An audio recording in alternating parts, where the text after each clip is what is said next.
സാധാരണഗതിയിൽ ഇൻറ്റേൺഷിപ്പിന് പോകുന്നത് രണ്ട് രീതിയിലാണ് കാറ്റഗറി ചെയ്യുന്നത്. ഒന്ന് പെയ്ഡ് ഇൻറ്റേൺഷിപ്പും ഒന്ന് ഫ്രീ ഇൻറ്റേൺഷിപ്പും. ഈ രണ്ട് തരത്തിലുള്ള ഇൻറ്റേൺഷിപ്പും നമ്മൾ ഓപ്പറേറ്റ് ചെയ്യുന്നുണ്ട്.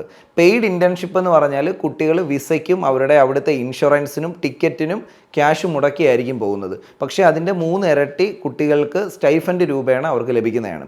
ഫ്രീ ഇൻറ്റേൺഷിപ്പ് എന്ന് പറയുന്നത് 1 രൂപ പോലും കുട്ടികൾക്ക് ചിലവില്ലാതെ ഇവിടെ നിന്നും ദുബായിലോ ബഹ്റിനിലോ പോയിട്ട് അവിടെ ഇൻറ്റേൺഷിപ്പ് ചെയ്തിട്ട് നല്ലൊരു തുക സ്റ്റൈഫൻഡ് വാങ്ങി വരുന്ന കുട്ടികളുമുണ്ട്. നമ്മുടെ കോളേജിൽ പഠിക്കുന്നതിൽ 70% സ്റ്റുഡൻസും അവരുടെ ഡ്രീം കൺട്രീസായ ഓസ്ട്രേലിയ, കാനഡ, UK അല്ലെങ്കിൽ യൂറോപ്യൻ കൺട്രീസിൽ പോയി സെറ്റിലാകണം എന്നുള്ള ആഗ്രഹം കൊണ്ടാണ് പല കുട്ടികളും ഹോട്ടൽ മാനേജ്മെൻറ്റ് അല്ലെ ഹോസ്പിറ്റാലിറ്റി ഇൻഡസ്ട്രി ചൂസ് ചെയ്യാൻ കാരണം. അപ്പം എമിറേറ്റ്സിൽ എത്രത്തോളമാണ് അത്തരത്തിലുള്ള കുട്ടികളെ സഹായിക്കുന്നത് എന്നുണ്ടെങ്കിൽ അത് നമ്മൾ ഇവർക്കുള്ളൊരു പ്രീ ഇംഗ്ലീഷ് ക്ലാസ്സുകൾ ഞങ്ങൾ കൊടുക്കാറുണ്ട്.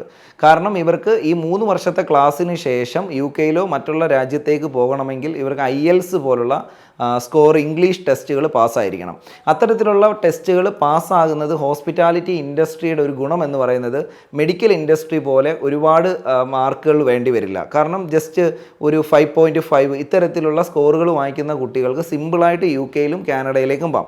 നമുക്ക് അത്തരത്തിലുള്ള നമ്മുടെ കുട്ടികൾ ഇപ്പോഴും UK പാർട്ട് ടൈം ജോലി ചെയ്ത് അവർ ആ ഒരു കോഴ്സ് കണ്ടിന്യൂ ചെയ്തു പോകുന്നുണ്ട്.